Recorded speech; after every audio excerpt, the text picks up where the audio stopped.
oxidative phosphorylation, but oxidative phosphorylation actually happens at the third step. But you can't do the third step if you didn't do the first two, and you can't do the second step if you didn't do the first one. So that's why sometimes you'll see they'll call the entire process oxidative phosphorylation, or they'll call the entire process fermentation. Okay, this one you get 2 ATP, whether you're bacteria or eukaryotes. And where does it come from? Glycolysis step.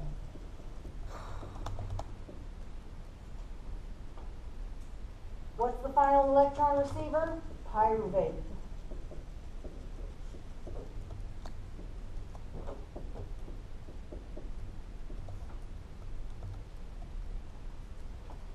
These are both examples of catabolic reactions.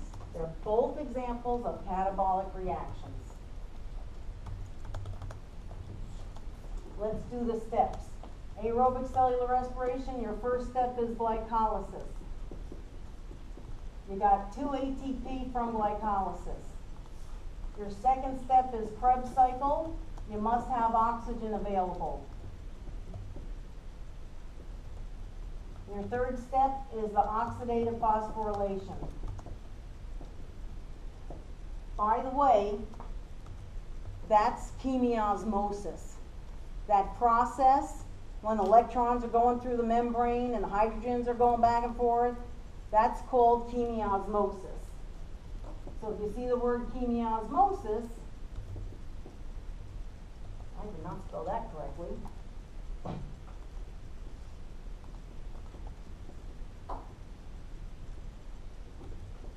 That's what you're talking about. What's another example of a chemiosmosis? Photosynthesis. Good, photosynthesis. Because if you know anything about photosynthesis, you get a tumbling of electrons there also.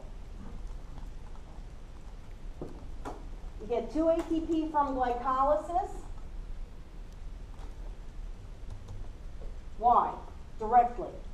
But if you also take the electrons and the hydrogens and send them to step 3, you'll get more ATP. In Krebs cycle, you actually get an additional ATP per pyruvate, plus you get electrons and hydrogens that are delivered here to give you even more ATP. There's a way to actually add it up, total them up. All I want you to remember is you get 36 more ATP if you run your Krebs cycle and run all your electrons and hydrogens from glycolysis and Krebs through your oxidative phosphorylation process. So if you have 2 from glycolysis and 36 more because oxygen is available,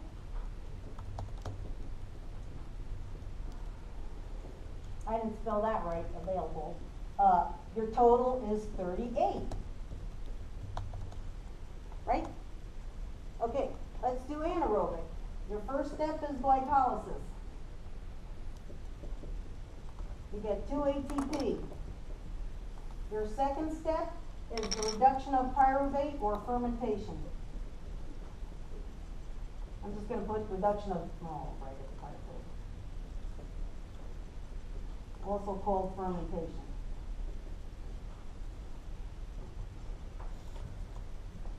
You get any ATP here? No. No additional ATP. Your total is 2 ATP. Where did they come from? The first step. You don't get anything from the second step. What's the purpose of the second step? Tie up your free radicals so they don't cause trouble in the cell. But there's a good thing that comes out of it. You ferment to lactic acid, which is a 3-carbon compound. There's energy in those 2 bonds. So we can eat lactic acid, it's nutritious to us. Alcohol.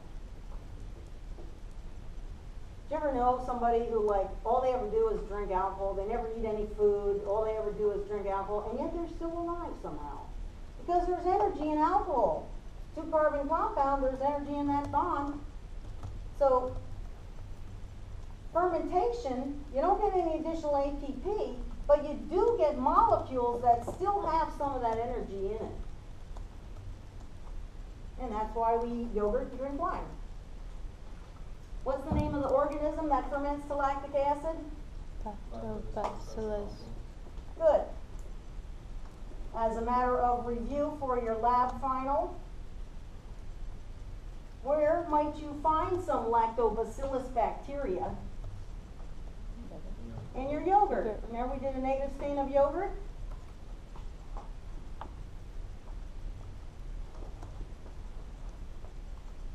What other bacterium did we see in our yogurt that also helps in producing an acidy environment? Streptococcus thermophilus. Good. Good girl. I didn't expect anybody to remember that. But remember it for your lab final. Because we actually didn't see lactobacillus in our negative stain of yogurt. We saw the streptococcus. So in the yogurt making process, oh God, I have an article about that too. Generally what they do is they take the milk. The first culture they add is Streptococcus thermophilus, which needs a certain warm temperature. So they warm the milk so it's good for Streptococcus. Streptococcus starts digesting the lactose and excreting acid waste and starts that curdling process and produces an acidy environment. And then when it's acidy enough, they add lactobacillus to finish off the process. But they usually start with Streptococcus thermophilus. Alcohol, who's the organism that ferments grape juice to alcohol? Saccharomyces cerevisiae. Saccharomyces cerevisiae, brewer's yeast. Good. Can you name another yeast that might cause oral thrush, white pasty? Candida albicans. Candida who? Albicans. Good. All right. Let's got that crap out of the way. Let's watch a little movie. You might want to jot down notes. I'll tell you now, the movie goes kind of fast, so you might not be able to catch everything, but that's okay. Can you put it online? I can't, actually. I'm not saying it's not possible. I'm saying it's not possible for me. Can you just write down I don't know how to do it. Do you know the name of it? do you know what the program's it's a called? DVD. Yeah. Oh, I need to. If it'll work.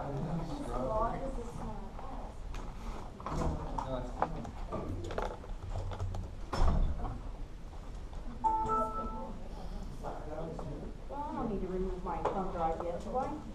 Of course not. You have to click the DVD button. It might take me a minute to boot it up. You can have a 5-minute break, that's okay. Did you notice? It's going to take me that long to figure out how to run this stupid thing.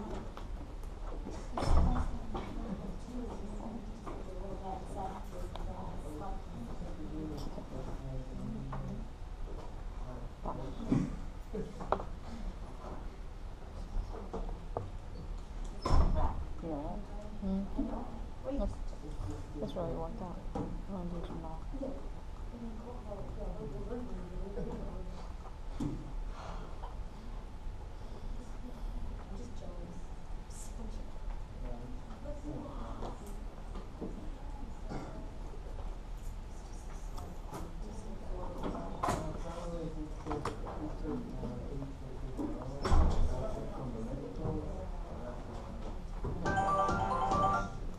Okay, I'll just pause it there for a second until everybody's situated. Sorry, I didn't bring the snacks. They're probably still upstairs somewhere. Yeah, so the movie is called Outbreak, Commensals and Pathogens. And actually, Suzanne, right? Suzanne's here? You had a question about that word commensal. Oh yeah. So, and you'll get a test question. And the reason I wrote the test question is because your textbook author uses 10 million different terms for the same thing. So I wanted to clarify. If they say commensal flora, that means you're good guys. The bacteria that live in you, on you, and are helpful. It's a symbiotic relationship. We're living together, and it's commensal because we're both benefiting. So your normal flora, it's usually good. If it gets where it shouldn't be, or if it overgrows, it could cause an opportunistic infection.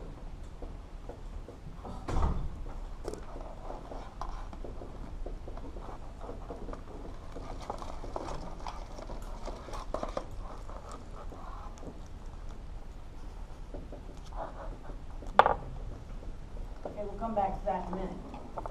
Your normal flora, they also call them your indigenous. Indigenous means native to the area. Indigenous microbiota. What's that? At some point, he also calls them your, can't remember, but several different names. They're also your commensals, your commensal flora.